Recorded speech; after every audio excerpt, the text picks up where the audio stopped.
জাহান্নামীর একটা করে ঢুকবে, উপর এক বালতি করে গরম পানি, ওই গরম পানিতে পুরো গা পুরো দেহ ঝলসে যাবে। এরপরে ফেরেশতারা হাতুড়ি নিয়ে দাঁড়িয়ে থাকবে, পিটানো শুরু করবে। পিটাতে পিটাতে মাসেলগুলোর হাড্ডিগুলো থেতলে যাবে।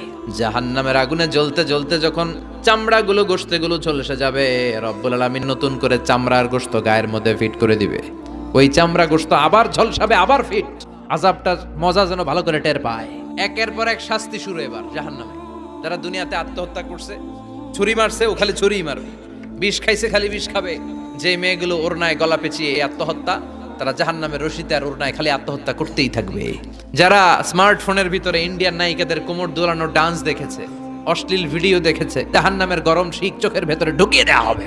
যারা মিথ্যা বলতো, ওদেরকে এক লাইন জাহান্নামের ছুরি দিয়ে কুচি কুচি করে জিহ্বাটা কাটা হবে। অন্যের জমি মেরে খেয়েছে এরকম ডাকাইত তাছাড়া নাই, 7 জমিন ওর কাঁধে তুলে দেওয়া হবে। এবার ঘাড়ে কর। গিবত করে চগল খড়ি আছে না নাই? তাদেরকে আল্লাহ জাহান্নামের তামা দিয়ে নখ বানায় দিবে, আগুন ঝরবে ওটা থেকে। নিজেরা নিজের গালের গোশত আর বুকের গোশত টেনে কুড়ে কুড়ে খাবে। ওদের ব্যথার চিৎকারে পুরো জাহান্নামটা থারথার করে কাঁপে। যারা যাকাত দেয় নাই, জাহান্নামের টেকো সাপ, যেই সাপ কামড় দেওয়ার সাথে সাথে দেহটা নীলাভ 70 গজ জামিনে ঢুকে যাবে। আবার সাপ ওখান থেকে ছোবল দিয়ে বের করে পা থেকে পেঁচাতে পেঁচাতে কোমরে একটা টাইট। পারবেন সহ্য করতে? আল্লাহ জাহান্নাম থেকে তুমি আমাদের বাঁচাও।